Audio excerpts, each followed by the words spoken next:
रहमानिर्रहीम routing protocols के बारे में पढ़ेंगे। राउटिंग प्रोटोकॉल्स का ताल्लुक़ राउटर से है। राउटर किसे कहते हैं? राउटर इज़ अ डिवाइस जिसको हम 3 लेवल डिवाइस कह रहे होते हैं। इसका काम ये होता है कि वो रूट्स को मैनेज करता है। राउट्स को मैनेज करता है कि अगर एक जगह से दूसरी जगह अपने डेटा पहुंचाना है आपको और बहुत सारे रास्ते उस जगह को जाते हैं तो कौन सा रास्ता जो है आपके लिए सबसे ज़्यादा बेस्ट है और सबसे किस रास्ते को चुना जाए वहाँ तक जाने के लिए, कौन सा राउट इख्तियार किया जाए। तो ये राउटर राउटिंग प्रोटोकॉल्स को यूज़ करता है ये चीज़ें मैनेज करने के लिए और डिसाइड करने के लिए। अच्छा, अब इसमें एक तो ये बात है कि एक ऑटोनॉमस सिस्टम हो। ऑटोनॉमस सिस्टम उसे कहते हैं कि एक सिंगल सर्विस प्रोवाइडर के तहत अगर कोई सिस्टम होगा तो उसमें जितने भी राउट्स कहीं से कहीं जा रहे हों, जितने भी कनेक्शन उसमें बने हुए हों, उसमें सिर्फ हम लीस्ट कॉस्ट का एतबार रखते हैं। यानी अगर मुझे इस वाली नोड से इस वाली नोड तक जाना है तो मेरे पास एक रास्ता यूँ जाके ऐसे जाके ऐसे है, और अगर यहाँ पे बिलफर्ज ये रास्ता भी जोड़ रहा हो तो एक ऐसे जाके ऐसे, तो मैं इनकी कॉस्ट को चेक करूँगा और लीस्ट कॉस्ट जो होगी उसमें पहुँच जाऊँगा, क्योंकि इसमें मेरे पास कोई रिस्ट्रिक्शंस नहीं है। इसमें मेरे पास कोई भी रिस्ट्रिक्शंस नहीं है और मैं कहीं से भी कहीं पे भी जा सकता हूँ। तो इस वजह से मैं वो रास्ता देखूँगा जिसमें मैं सबसे कम कॉस्ट से जा सकता हूँ, क्योंकि ये एक सिंगल ऑटोनॉमस सिस्टम है। इसको इंट्रा डोमेन कहते हैं। और एक इंटर डोमेन ये होती है कि अगर दूसरा ऑटोनॉमस सिस्टम भी मौजूद है आपके साथ ही और आपको इस ऑटोनॉमस से इस ऑटोनॉमस सिस्टम में कोई डेटा पहुंचाना है, तो यहाँ पे क्योंकि अब हमारे पास ये एक अथॉरिटी चेंज हो गई, सर्विस प्रोवाइडर्स चेंज हो गए, तो इस वजह से रिस्ट्रिक्शंस हमारे पास हो सकती हैं।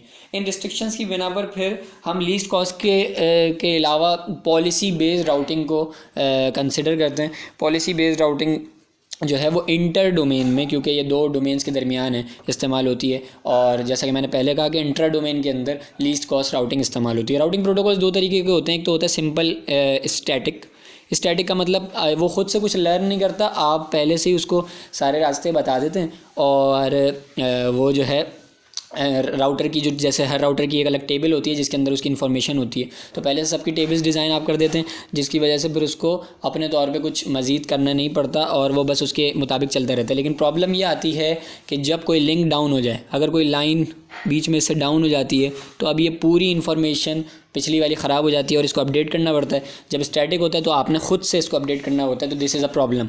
इस वजह से डायनेमिक राउटिंग प्रोटोकॉल्स का सहारा लिया जाता है। डायनेमिक राउटिंग प्रोटोकॉल्स ली जाती हैं जो कि ख़ुद से, जिसमें राउटर लर्न करता है, रास्तों को देखता है और फिर ख़ुद से फ़ैसला लेता है। डायनेमिक राउटिंग प्रोटोकॉल्स में जैसे अभी 2 तरह की बातें हुई कि इंट्रा डोमेन है एक,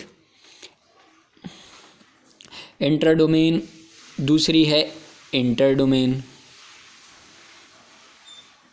विदिन एन ऑटोनॉमस सिस्टम और between more than one autonomous systems. Intra domain में हम, क्योंकि जैसे कि पहले बात हुई कि हम लीस्ट कॉस्ट के पीछे लगते हैं कि भाई लीस्ट कॉस्ट जिसमें सबसे ज़्यादा हो रही होगी मैं वहाँ से अपना डेटा भेज दूँगा, तो अब इसमें 2 तरीके के एल्गोरिथम्स इस्तेमाल होते हैं। ये मैं बहुत लिमिटेड बात कर रहा हूँ, यहाँ पे और भी बहुत सारे तरीके इस्तेमाल हो सकते हैं, लेकिन इसमें मैं मोस्ट फेमस की बात कर रहा हूँ कि जो सबसे ज़्यादा चल रहे होते हैं। इंट्रा डोमेन के अंदर पहला है distance vector algorithm,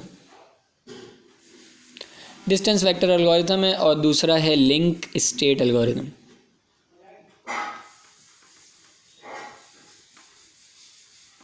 distance vector algorithm कर ये रहा होता है कि इसमें जो राउटिंग टेबल होता है उसके अंदर, ज़ाहिर है राउटिंग टेबल इसी तरह का होता है कि सबसे पहले आपको आपकी डेस्टिनेशन क्या है वो वाली राउटर्स के बारे में लिखते हैं हम, उसके बाद वहाँ तक जाने की कॉस्ट क्या है और नेक्स्ट हॉप क्या है, यानी किस दूसरे राउटर को मैं अपना ये डेटा भेज दूँ कि वो मुझे डेस्टिनेशन तक ले जाए। तो ये होता है। अब इसके अंदर डिस्टेंस वेक्टर एल्गोरिथम में ये बात होती है कि हर राउटर सिर्फ अपने डायरेक्ट नेबर्स को जानता है। अब उसको अपने पास से अगर कहीं पे भी जाना होगा, यानी अपने पास से उसको डेटा अगर कहीं पे भी फॉरवर्ड करना होगा, अगर वो उसका डायरेक्ट नेबर है फिर तो डायरेक्टली डेटा वहाँ पे भेज देगा, कोई भी नेक्स्ट हॉप नहीं होगा। किसी भी एक्स कॉस्ट में वो अपनी डेस्टिनेशन पे भेज देगा, क्योंकि वो उसका डायरेक्ट नेबर है। लेकिन अगर उसका डायरेक्ट नेबर नहीं है डेस्टिनेशन, तो वो अपने नेक्स्ट हॉप पे भेज देगा, जो कि कोई उसका डायरेक्ट नेबर होगा जिसके थ्रू वो वहाँ पहुँच सकता है, और वो अपने नेक्स्ट हॉप पे उस डेटा को सेंड कर देगा, और जो है उसका नेक्स्ट हॉप एग्जिस्ट करेगा, और उसके थ्रू जाने की जो कॉस्ट है वो यहाँ पे लिखी जाएगी, और डेस्टिनेशन फाइनल यहाँ पे लिखी जाएगी। तो ये सिर्फ अपने डायरेक्ट नेबर्स का ख्याल रखता है, और जो चीज़ें डायरेक्ट नेबर्स को नहीं भेजनी होती तो वो नेक्स्ट हॉप को दे देता है, और नेक्स्ट हॉप फिर जो है उसको डेस्टिनेशन तक पहुंचाने की जिम्मेदारी लगता है। नेक्स्ट हॉप खुद इसका डायरेक्ट नेबर होता है। अच्छा, लिंक स्टेट एल्गोरिथम थोड़ा सा डिफरेंट है कि इसमें पूरे की नॉलेज होती है, हर राउटर को तमाम दूसरे राउटर्स की नॉलेज होती है, चाहे वो उनके डायरेक्ट नेबर्स हों या ना हो। इस वजह से हमारा इसमें पूरा ट्री बिल्ड होता है, हर एक राउटर का एक पूरा ट्री होता है कि अगर मैं ए हूँ तो फिर मैं बी पे जा सकता हूँ और मैं सी पे जा सकता हूँ। मेरे डायरेक्ट नेबर्स तो ये हैं, और आप देख सकते हैं कि डिस्टेंस वेक्टर की सिर्फ इतनी ही नॉलेज थी। लेकिन लिंक स्टेट एल्गोरिथम में हर राउटर इससे आगे भी जानता है कि फिर बी के थ्रू मैं डी पे जा सकता हूँ,